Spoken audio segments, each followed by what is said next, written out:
First, I would like to stress that while watching this video, I by no means want people to believe I want others to stop playing Commander. Commander has been a huge and successful part of the Magic ecosystem for decades now, and I wouldn't want that to change. Instead, I would like you to sit down, listen to all that's being said, and then decide for yourself what you would like to do. If you find you never want to touch other formats, that's perfectly fine. If anything, I want people to enjoy 60 card formats alongside Commander. I would just like to make my arguments as to why you should play formats in Magic other than Commander, and that entering 60 card formats can be much less painful than you might imagine. I for one have a bit of a competitive nature, so I really enjoy testing myself against other people in a competitive format. While I'm starting to get up there in years now, I remember when I was younger going to the hotel the night before a big Star City Games event with some friends. We would do some playtesting against each other just to get some reps in and rid ourselves of the nerves we had. We would proxy up some other decks in the format just to get some practice in. I had some of the most fun times in my life going to these events. Even some of the smaller events like pre-releases used to have some huge turnouts back in the day. I specifically remember going to Misty Mountain Games in Madison, Wisconsin for the Scars of Mirrodin pre-release, and there being almost 100 people. Commander was always the thing we did when we were done try-harding at our events, while using big bombs and mythics that didn't cut it in standard. It was the secondary way to play, and we all knew that's what it was. This is now the boomer mentality, and things have changed. Commander is and should be played on an equal level with other formats. Anyways, back on topic. First, what is a 60 card format? 60 card formats have existed since the beginning of Magic the Gathering. They were previously the main way that people interacted with the game, and for many years, that would continue to be the case. 60 card formats such as Standard, Pioneer, Modern, or Pauper are formats that have you play with a 60 plus card deck, generally trying to stay at 60 cards, along with a 15 card sideboard. These games are played best 2 out of 3, so you will always play more than one game against any single opponent. After game 1, you're allowed to add cards into your main deck from your sideboard. The only restriction on sideboarding is that your deck must remain a legal deck after you sideboard. For example, you may bring in 3 cards from your sideboard, but only remove 2 cards from your main deck. If your game goes on to game 3, you are then allowed to sideboard again before the 3rd game. After you finish your match with an opponent, you must ensure you de-sideboard so that your original main deck cards and sideboard cards are in their proper places. Note, if you play best of 1 on MTG Arena, there is no sideboarding. This is a specific format played only on Arena. Sideboarding can be a daunting task for some newer players. I myself know my significant other can have difficulty getting into 60 card formats because the idea of learning not only her own deck, but figuring out which sideboard cards she needs for which matchup can be stressful. What cards are good in this matchup in my sideboard? What cards am I supposed to take out? A useful tool for not only learning what decks are popular in whichever format you play, but also for finding ideas for what you yourself would like to play would be MTG Goldfish. Their site has breakdowns for popular decks for any popular format you might want to play. It also shows a general price range that many of these decks fall into. If you're wanting to play on a budget, this is a great place to look for ideas on how to get the most out of your money in 60 card formats. Let's talk formats. The first format we're going to discuss, mostly because budget is usually the first concern people have with 60 card formats, is Pauper. Pauper is, in my personal opinion, one of the best places to start people out when playing Magic the Gathering. In Pauper, you build a deck out of only common cards from the entirety of Magic's history. These cards can be printed at common at any point, regardless of whether or not they started at common or if their newest printing is at common. You'll find that most of the time, Pauper players have some of the best communities out there. Players often will have multiple decks just because it's affordable to get into. Your average Pauper deck will be somewhere in the price range of $40 to $90, but this really changes based on what you're wanting to play. One of the greatest things about Pauper is that while you might think the metagame that Pauper has is stale, there's actually quite a huge variety of decks you can play. From burn decks, tempo decks, control decks, combo decks, it really has it all. One of my favorite parts about Pauper is the fact you can play cards that Wizards doesn't want to reprint anymore, like Lightning Bolt, to cards that are incredibly strong in formats like Legacy, such as Brainstorm, Ponder, and Preordain. I personally am a huge fan of Brainstorm because I have a soft spot for Delver Secrets. Blue-Red Delver with a miracle card like Thunderous Wrath alongside your normal burn spells such as Lightning Bolt, Chain Lightning, and Rift Bolt can bring a game to an end pretty quickly. It's not quite as fast as the mono red burn deck, but it has more staying power in a grinding matchup when you also get to run counter spells. With its low cost barrier to entry and more casual community tied to a competitive format, it's a great place to start for any new Magic player or anyone just trying to get into 60 card formats in general. Next, we have Standard. Standard has been the bread and butter format of Magic the Gathering for decades. This has changed recently with the increased popularity of Commander, but Wizards has been trying to put in the effort to return Standard to its previous glory days. This year, Wizards started events called Spotlight Series events. While these aren't specifically Standard focused, the first event that was done, as well as some future events, will be played in the Standard format. These large events are always a great thing to look forward to for any competitive player, and it gives people the confidence that Wizards will continue to support this format and trust they can continue to keep playing it. Now, Standard does have one factor that some people don't like. It is a rotating format. What this means is that once every year or so, a certain number of previous sets will no longer be available to be played in Standard. This leads to only the last few years of cards being Standard legal. While I can see how some people can find this off-putting, I also see the incredible value that it can also have. Standard as a format is always fresh and changing. It's a diverse format that has new cards entering in whenever a new set is released. In formats such as Modern, Legacy, and even Commander, you can run into this problem where it feels like everyone is only ever playing the same few cards or decks. In Standard, so many cards are more viable than they are in other formats, so it's a great experience to see how those new cards can shake up the format. Playing Standard is also tied in pretty heavily with limited formats such as Draft. Many people who play Standard also regularly play in limited events. When you play in a draft or a sealed event, you end up with plenty of cards you get to enjoy for the event, but also get to add to your collection for use in Standard. While Standard, like all these formats, is a competitive format, plenty of people build decks just to take to their LGS and try it out. I have known many people, myself included, who have built multiple Standard decks just to have fun at my LGS. It's also great to have another one just to have for someone else who might be new to Standard to help them get into the format. While these decks aren't going to be as cheap as Pauper, you can find many decks that are at or under $300. Esper Bounce and Mono Red, for example, are two decks in the $200 to $250 range that are extremely competitive in the current format. There are even budget options, such as the Jeskai Convoke deck, that just barely break the $100 mark.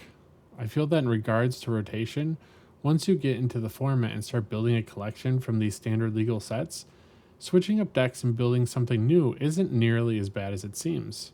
Starting a collection with Standard legal cards is a huge factor in being able to continually build new things when older cards rotate out. Always remember to trade. If there are cards that are rotating out of Standard but are still viable in other formats, you can always try to trade up to newer cards for your continued use in Standard. The current Standard legal sets are Dominaria United, The Brothers' War, Phyrexia All Will Be One, March of the Machines, March of the Machines The Aftermath, Wilds of Eldraine, Lost Caverns of Ixalan, Murders at Karlov Manor, Outlaws of Thunder Junction, Bloomborough, Duskmourn, Foundations, which is a foundational set that will be legal longer than other sets, and Aetherdrift. That is a huge number of sets. The next set, Tarkir Dragonstorm, is set to be released on April 11th. I, for one, am extremely excited for this set. Tarkir was a blast the last time it was in Standard, and I'm hoping it will be this time as well. The next rotation for Standard will not be until September of this year, and the sets that will rotate are anything printed from Dominaria United through March of the Machines Aftermath. The last format I would like to talk about is Modern. Modern, as a format, is probably my favorite format. It might be because I've played Magic for such a long time, but man do I love some of these older cards. Being able to play cards like Path to Exile, Counterspell, and Lightning Bolt really give me the dopamine hit I'm looking for. To this day, I'll continue to play Snapcaster Mage because in tandem with any of these spells, you get the feeling of really playing with some powerful stuff.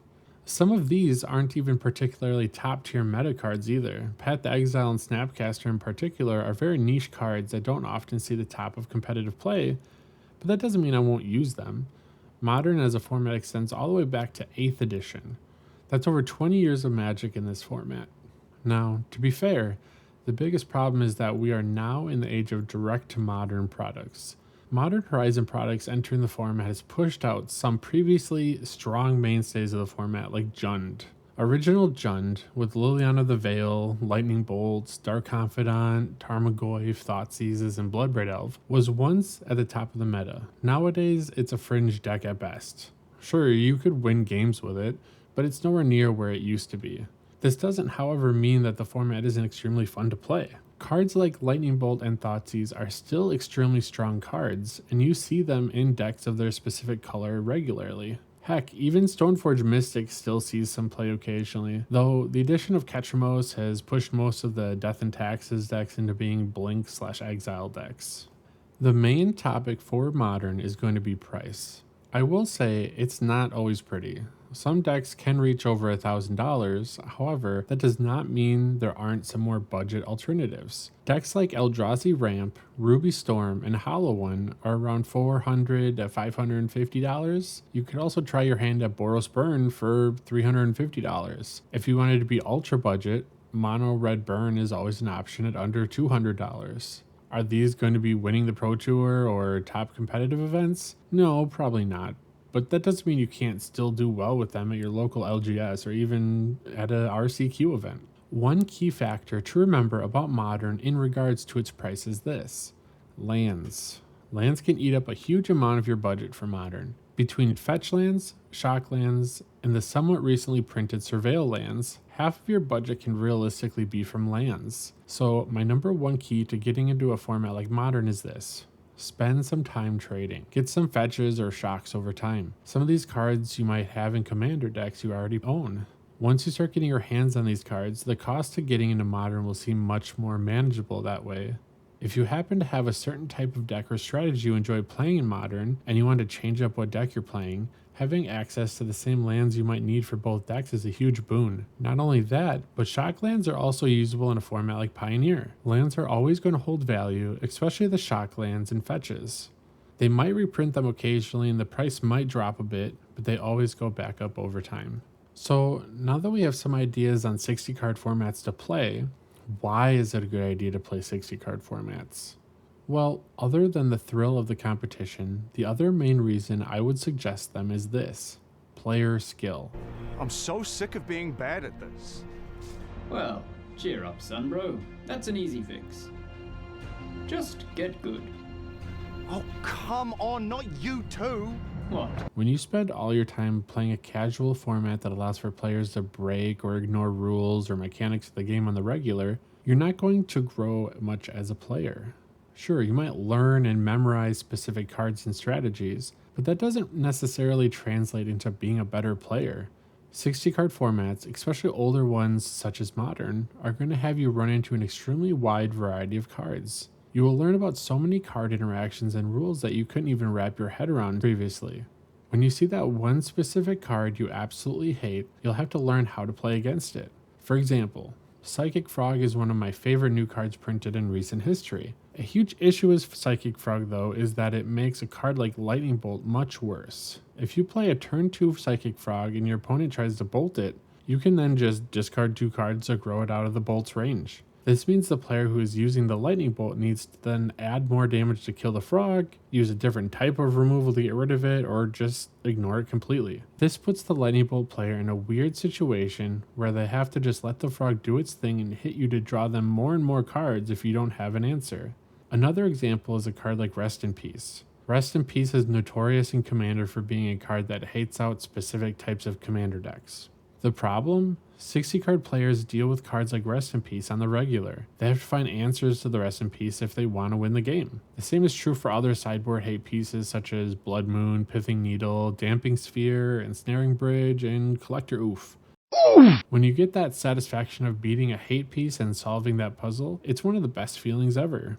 Rest in Peace particularly shuts down any and all graveyard strategies. If you don't have a way to remove it in your graveyard-based deck, you'll most likely just lose. Now, these hate pieces are more modern specific cards, but you'll run into similar things in other formats. Playing a one-on-one game of Magic as opposed to a multiplayer game such as Commander has another effect that might seem pretty obvious, but it shouldn't be overlooked: learning to play against one person. A game of Magic where it's just you and an opponent trying their best to win can be a stressful situation to start with, especially when you're newer. Some of these players might have been playing for well over a decade at this point. This, however, does not mean you can't win.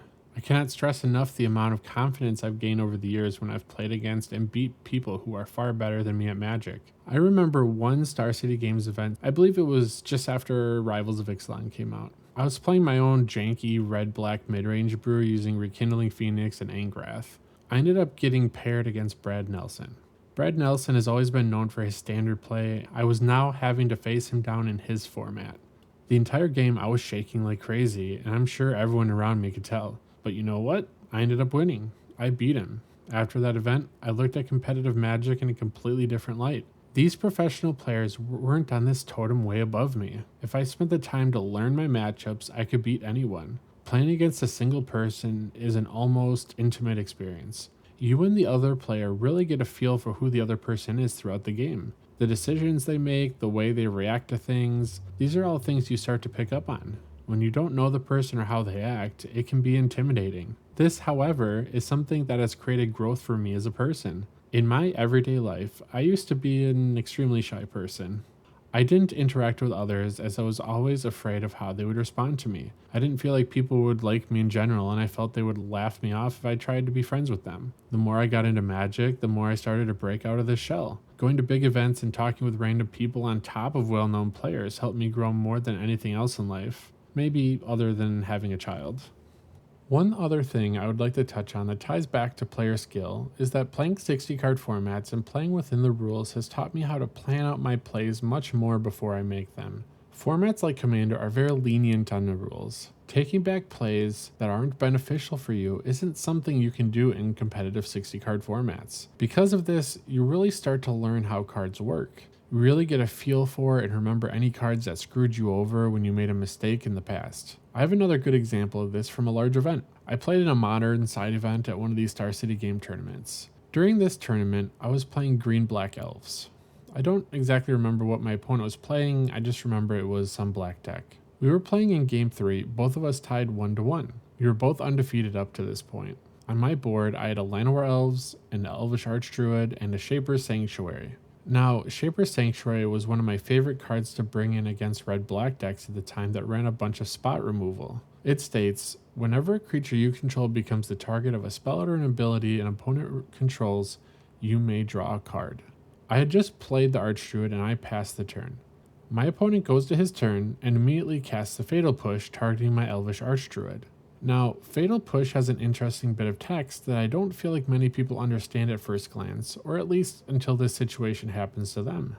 I look at my opponent, I point at my Shaper Sanctuary and say trigger, and I draw my card. I then state resolves in regards to the Fatal Push.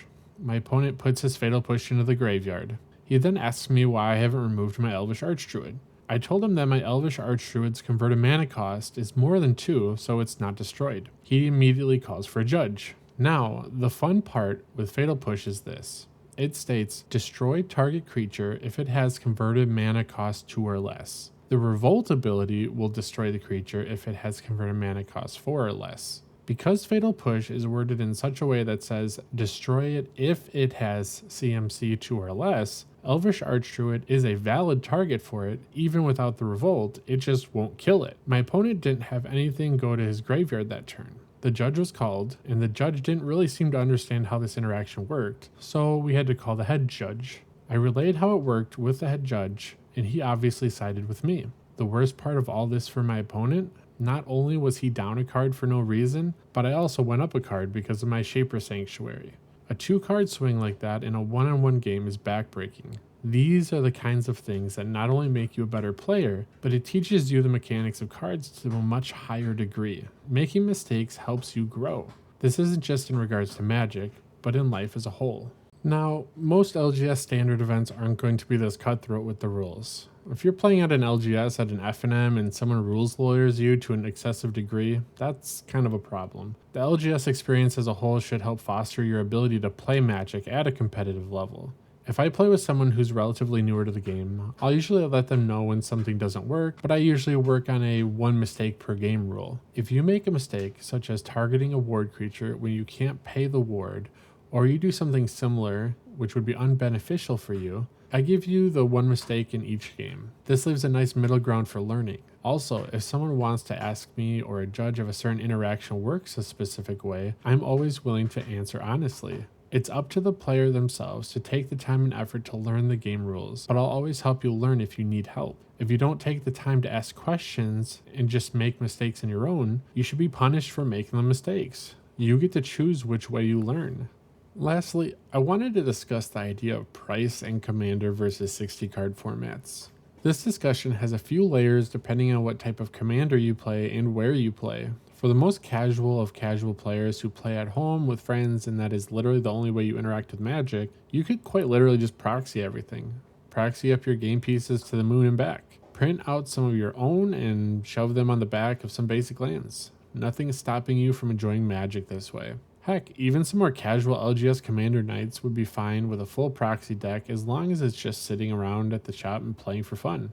If that's the only way you interact with the game, that's awesome. Enjoy it for the cost of paper and ink and sit at home with your friends. The problem comes down to when you enjoy the game enough you want to go to larger events. Most of the time, proxy decks aren't going to be an option anymore. There is a decently sized amount of players who don't really enjoy playing Commander with people who just proxy up a whole deck and don't want to invest the time and money required to actually own the cards. From their viewpoint, you're diminishing the product and the game itself. This isn't some don't take money away from the billion-dollar company meme either. For myself, if I go to a big event, I'm usually fine with the people who proxy up a card, especially an expensive card, when they already own a copy of it and they just don't want to buy 5 Ristic studies or what have you. You could very easily just sleeve up every deck in the same sleeve and just swap the card around, so I'd never take that away from people. However, I personally am not a fan of playing against an entirely proxied deck at large events. The only real exception I'd have for this is CDH. It's just kind of a part of the CDH community. Some of those decks are so expensive that it's pretty unreasonable nowadays to get a full CEDH deck unless you've played for decades or have a large amount of disposable income. There are those who are completely on the other end of the proxy players though who don't want to play against proxies ever. If you don't own it or don't want to buy another copy, I don't want to see your fake cards. Proxy is perfectly acceptable when allowed, but when you do it in a social situation and expect others to always be okay with it, then there's a problem. It's not like there's a shortage of Commander players, there's always another table to play at. Now off the topic of proxies. First, I'd like to acknowledge the fact that yes, you can build Magic at a budget and enjoy Magic in that way. If you want to build a $50 to $100 Commander deck and that's how you regularly enjoy Magic, continue to do so. I'm not here to discuss playing on a budget. I'm here to talk about the average price point for Commander as a whole. If you look at an average pre-con for Commander and the price you have to pay for them, then add in the cost for staples that help increase the power level of the deck, we're easily looking at $150 at a bare minimum. Since the majority of players seem to fall into the current bracket 3, this is where a majority of the decks will fall. That puts us on the low end at around $250 for the average lower end bracket 3 deck. This can easily creep up to $500 to $600 just by adding a few more good staples to the format and even better lands to power it up even more. So we'll say an average bracket 3 list falls anywhere in between $300 to $600. When you look at this from the viewpoint of someone who doesn't just want to build budget Commander decks, it actually seems pretty reasonable to compare it to other formats. The same arguments about budget can be said about 60 card formats. You can build budget decks. There are budget options. The real difference? 60 card formats are where you play if you want to win. Budget 60 card decks are less likely to win than non-budget decks. The same is true in Commander. Sure, you could talk about how your specific budget brew wins all the time, but that's realistically because you play it against other players of similar power level. You obviously aren't going to play your budget bracket 2 to 3 list against a bracket 4 deck. Bracket 4 decks are bracket 4 decks because they play the most powerful spells, and this usually ends up resulting in higher price points. Bracket 4 decks can easily be breaking a $1,000 price mark just because of some of the powerful cards they can play.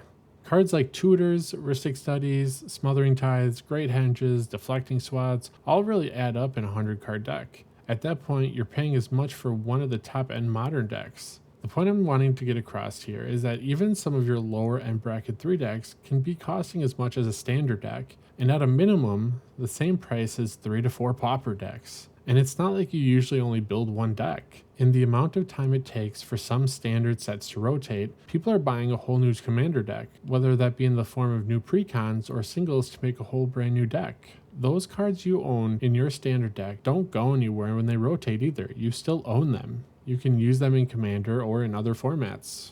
We also have the problem with the price point of new precons coming out in the future. If we look at Final Fantasy, for example, the base precons are going for around $75, and that's the non-inflated price. Once these sets finally release and these precons are completely sold out, the prices on these things are going to skyrocket. $70 precons are going to go for probably $150, and the $150 collector editions are going to be pushing $250. Universes Beyond as a whole has been driving up the cost of Magic, and Universes Beyond as a product is widely popular due to the Commander and the casual Commander community as a whole. We've shown over time that it's what we want, and they will continue driving up the price as long as we will continue to keep paying for it.